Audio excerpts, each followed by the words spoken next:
ये बच्चे, मुझे ज्ञात है कि तुम इस वक्त क्या सोच रहे हो।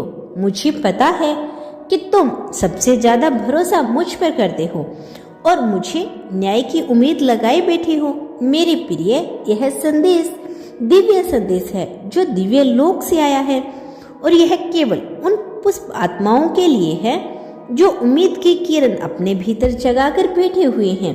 इसीलिए मेरे प्रिय, तुम्हें यह संदेश मिलना यह प्रमाणित करता है कि तुम एक बहुत ही पवित्र दिव्य आत्मा हो।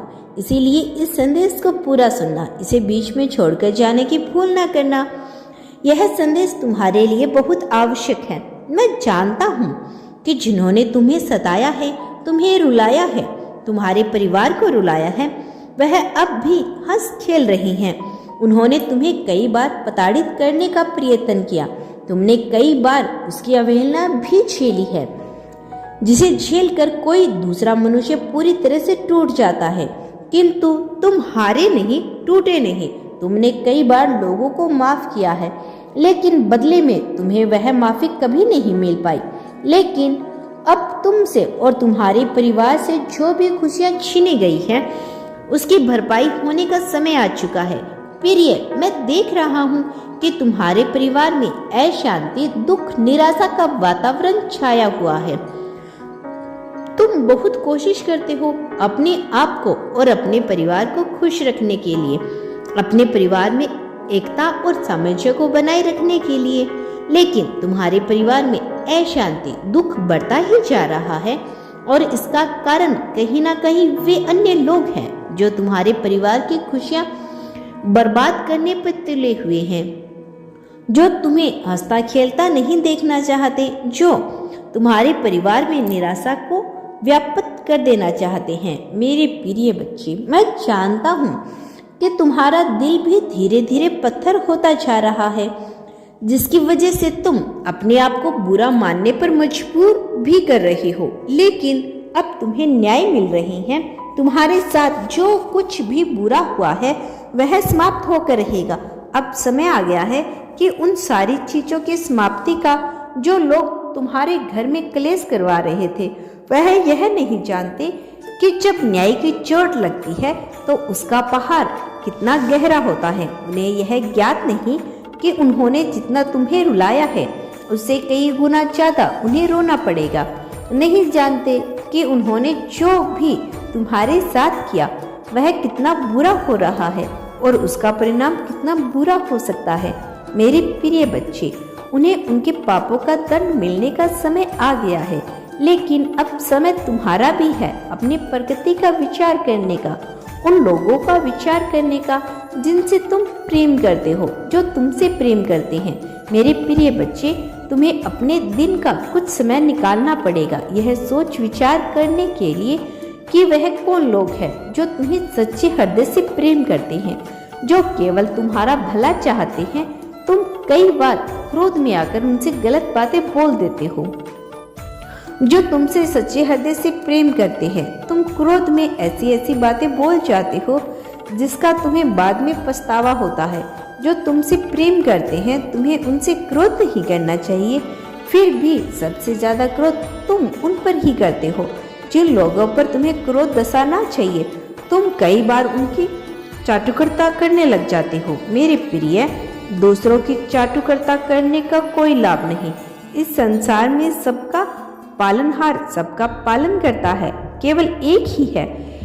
इसीलिए किसी और के बारे में किसी और के से चापलूस करने के कोई लाभ नहीं है। जो तुमसे प्रेम करते हैं, वास्तव में तुम्हें सबसे ज्यादा परवाह उन्हीं की करनी चाहिए, सबसे ज्यादा प्रेम उन्हें देना चाहिए। तुम्हें उनसे मधुर वाणी में बात करनी चाहिए, उनकी कुछ गलतियों को नजरअंदाज कर देना चाहिए।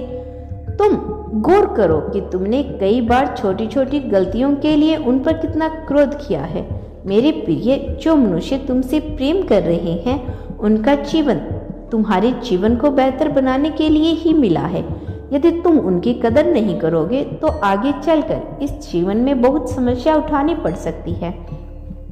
और मैं नहीं चाहता कि तुम्हारे जीवन में तुम्हें किसी प्रकार की समस्या उठानी पड़े। मेरे प्रिय, तुम्हारे जीवन का एक उद्देश्य है। यह उद्देश्य केवल एक घर बसाकर उसमें रह जाना नहीं है। यह उद्देश्य केवल कुछ भौतिक वस्तुओं को जुटाकर उनसे अपना जीवन यापन करना ही मात्र नहीं है। तुम्हारे जीवन का उद्देश्य इससे कहीं न कहीं विस्तृत है। इसीलिए तुम्हें अपने उद्देश्य को समझना होगा। अपने उद्देश्य को समझने के लिए तुम्हें थोड़ा ध्यान लगाना होगा, अपने भीतर झांकना होगा और फिर तुम देख पाओगे कि तुम्हारा यह जीवन तुम्हें क्यों मिला है। मेरे प्रिय, अब नया दौर शुरू होने वाला है, एक ऐसा दौर जिस दौर में तुम्हारी समस्याएं स्वतः ही खुशियों में बदल जाएगी। जिन चीजों से अब तक तुम घबराते आए हो वह हास्य का पात्र बन जाएगी, क्योंकि तुम्हारा सामर्थ्य, तुम्हारी शक्ति इतनी बढ़ जाएगी कि तुम्हें वह मुश्किलें बहुत छोटी लगेगी। और फिर जब वह चीजें तुम्हें छोटी लगने लगेगी तो स्वतः ही तुम्हारे जीवन आत्मविश्वास से भर उठेगा। मेरे प्रिय, रोने भी लगने का कोई लाभ नहीं है, क्योंकि तुम्हारे जीवन में तुम्हें ऐसी ऐसी शक्तियां मिलने वाली है जो तुम्हारे जीवन को तरक्की के रास्ते पर पूरी तरह से लेके जाने में सक्षम है। इसीलिए मेरे प्रिय बच्चे, आवश्यक डर और चिंता को अपने मन से निकाल दो। जो मुश्किलें तुमने अब तक देखी थी तुम उन पर हंसते फिरोगे, क्योंकि अब उन मुश्किलों का अंत होने वाला है। और यहाँ तक कि केवल वह मुश्किलें ही नहीं, जिन मुश्किलों को सोचकर तुम भी घबरा रही हो, जिन मुश्किलों की तुम भविष्य में कल्पना कर रही हो, यह सब भी तुम्हारे सामने छोटी लगने लगेगी। तुम्हारा जीवन बेहतर रूप में होने को है। मेरे प्रिय, चमत्कार की ओर जाओ तुम्हारे जीवन में आकर्षित हो चुकी है।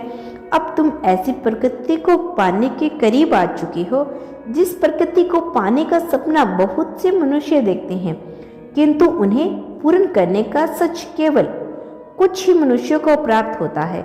मेरे प्रिय, अब तुम्हारे जीवन में वह सौभाग्य प्राप्त होने वाला है। यदि तुम इस ऊर्जा को अभी आकर्षित करना चाहते हो तो अभी मेरे साथ 777 इस अंक को अवश्य लिखो और चमत्कार की इस ऊर्जा को अपने जीवन में आकर्षित करो। मेरे प्रिय, इस बात की पुष्टि करने के लिए तुम अवश्य लिखो, तुम चमत्कार की ऊर्जा को तत्काल आकर्षित करने के प्रबल इच्छुक हो।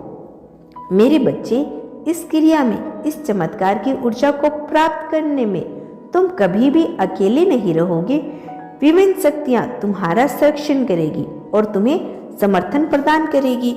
मेरी शक्ति सदैव तुम्हारे साथ है। मेरा आशीर्वाद सदैव तुम्हारे साथ है। सदा सुखी रहो मेरे बच्चे।